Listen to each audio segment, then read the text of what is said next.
The air in the apartment felt heavy, like it was holding its breath.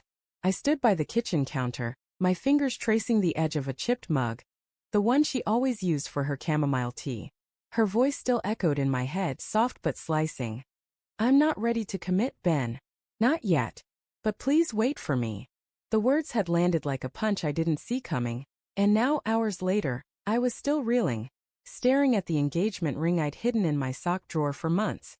Its tiny diamond glinted like a secret too fragile to keep. I wanted to scream, to demand answers, but instead I'd smiled. A tight, hollow smile that felt like betrayal to my own heart. "Okay, Lena," I'd said, my voice steady despite the storm inside. "I'll wait." Why did I say that? Why didn't I push back? Ask why she needed time when we'd been building a life together for 3 years. The question gnawed at me as I sank onto an enormous leather couch, the one we'd picked out together at that overpriced furniture store, laughing about how we'd be fancy now. The room was too quiet without her. No clatter of her keys on the counter, no hum of her singing off-key while she cooked. Just the faint tick of the wall clock and the buzz of my phone, which I hadn't dared to check since she left for a walk after dropping her bombshell. I pictured her out there, her scarf fluttering in the autumn wind, her dark hair catching the streetlights. Was she thinking of me? Or was she already slipping away, into a future I wasn't part of? I replayed the moment she'd said it, searching for clues. We'd been eating breakfast. Pancakes, her favorite. She'd been quiet, her fork poking at the syrup-soaked mess on her plate. I thought she was just tired. She'd been working late at the gallery, curating that new exhibit. But then her eyes met mine, and they weren't soft like usual. They were guarded, like she was hiding something. "Ben, I love you," she'd started, and my heart had lifted, expecting some sweet confession. Instead, she'd said she wasn't ready, that she needed space, that she wanted me to wait, as if my love was a bookmark she could tuck into a page and pick up later. I should have seen it coming. There were signs, weren't there? The late nights at work that stretched apparato stretched longer each week. The unanswered texts that I'd brushed off as her being busy. The way she'd pull away from my touch sometimes, claiming she was just tired. I told myself it was stress, her demanding job, our long-distance fights about moving in together. But now those moments felt like puzzle pieces I'd refused to fit together. My phone buzzed again and my stomach twisted. It was her. A single word, "Sorry." I stared at the screen, my thumb hovering over the reply button. What could I say? Sorry for breaking my heart? Sorry for leaving me to drown in questions? I tossed the phone onto the couch, my hands shaking. I didn't trust myself to respond. Not yet. I wandered to the window, the city lights blurring into streaks of gold and red. I thought of the first time we met at a friend's art show. Lena had been standing by a painting, her head tilted, her lips pursed like she was solving a mystery. I'd asked her what she thought of it and she'd said, "It's trying too hard to be profound." I'd laughed and we'd talked for hours, the room fading around us. She was sharp, passionate, alive in a way that made everyone else feel dull. I fell hard fast and she seemed to fall too. But now doubt crept in like a thief. Had she ever really been mine? I thought of her friend Mark, the gallery owner with the easy smile and too many late-night meetings with her.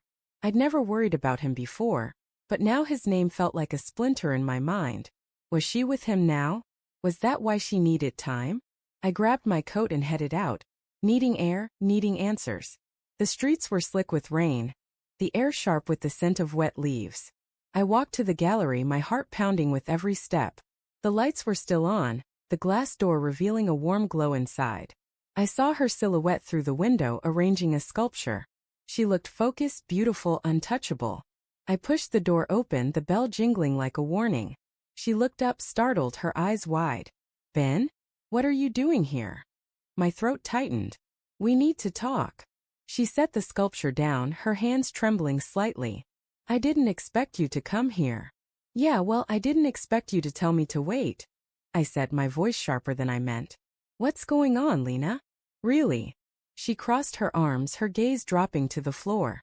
"I told you I'm not ready." It's not you. That's not an answer." I stepped closer, the space between us electric with tension. "You owe me the truth. Is there someone else?" Her head snapped up, her eyes flashing with something. Guilt? Anger? "You think I'm cheating?"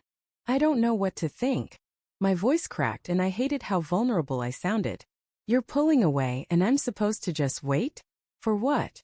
For you to decide if I'm enough. Her lips parted but no words came. The silence was deafening, heavier than the air in our apartment. Then she whispered, "It's Mark." The world tilted. My knees felt weak but I forced myself to stand tall. "Mark? Your boss." She nodded, tears welling in her eyes. "It's not what you think. It's complicated. I didn't mean for it to happen." "Didn't mean for what to happen?" My voice was low, dangerous. "Say it, Lena." She swallowed hard. "We kissed. Once. A few weeks ago. It was a mistake but I can't stop thinking about it. I'm confused, Ben. I love you but I don't know if it's enough." The room spun. A kiss. A mistake. But it wasn't just a kiss. It was a crack in everything we'd built. "And you let me sit there planning our future while you were what? Falling for him." "I'm not falling for him," she cried, stepping toward me. "I'm trying to figure it out. I didn't want to hurt you." "Too late," I said, backing away. "You should have told me. Instead, you let me believe we were fine." She reached for me but I shook my head. "Don't. Just don't." I turned and walked out, the bell jingling behind me. The rain stung my face, mixing with the tears I hadn't realized were falling. I thought of the ring in my drawer, the promises we'd made, the life I'd imagined. It was all slipping away and I couldn't stop it. Back home I sat on the couch, the ring in my hand. It felt heavier now, like it carried the weight of my broken heart.